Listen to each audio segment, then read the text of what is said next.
Banana Spiel. Also in the issue, we've got Connie Bruck on the California Republican primary, Rafi Kachadurian on the creator of WikiLeaks, and Peter Sheldall's review of a new biography of Leo Castelli.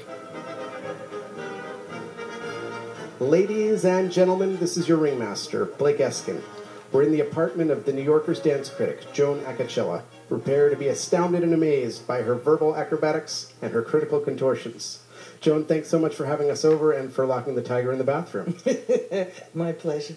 Now, I have very fond, if somewhat sketchy, memories of going to the circus as a child. What do you remember? I remember the animals. I don't remember the ringmaster. I don't remember the clowns. I mean, a lot of what I remember is just being in Madison Square Garden, you know, having those lights that people swing around on a string, cotton candy, and just the feeling of this constant spectacle. I think for a young child, it must be like a phantasmagoria in some way. And it's not atypical that a child would remember the animals and the cotton candy. Right. So the circus has changed a lot since those days. Tell us a little about where circus has gone in the last 25, 30 years. It's gone one place very important, which is the phenomenon of the nouveau cirque, which means new circus in French.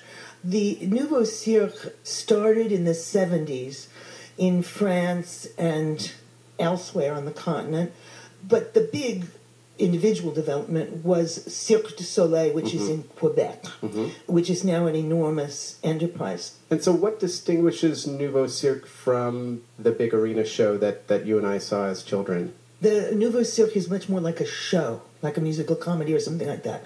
The crucial difference is that Nouveau Cirque has a story, or at least a theme, whereas the circuses of our youth had no such thing. It's just act to act. In Nouveau Cirque, the acts are all related to the theme. There are other things. There's no ringmaster. There's no three rings. And the physical surround, the costumes and the sets, are more elaborate than the circuses of our youth ever dreamed of. It's immensely ambitious and expensive shows. I mean, I remember I was in high school here when Cirque du Soleil first came, and I remember hearing about it from friends. I didn't get to go. It was this kind of new, almost in the way that Blue Man Group was once avant-garde. Blue Man is a very good comparison. Right, and now is in an Intel commercial. I mean, what was Cirque du Soleil when it first arrived? A gang of circus performers. Guy Laliberté, who's the founder and the artistic director, began as a busker, that is a street performer with a hat out at the end of the act, and he was a fire eater. I think his primary talent was stilt walking.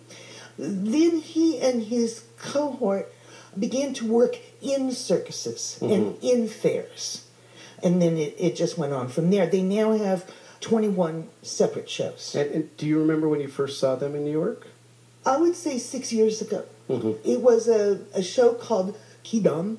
And as I said, every show has a theme, and this one had a little slightly difficult one. It had to do with existential alienation, which was a little hard with the clowns, if you know what I mean. Right. But anyway, yes, that was the first.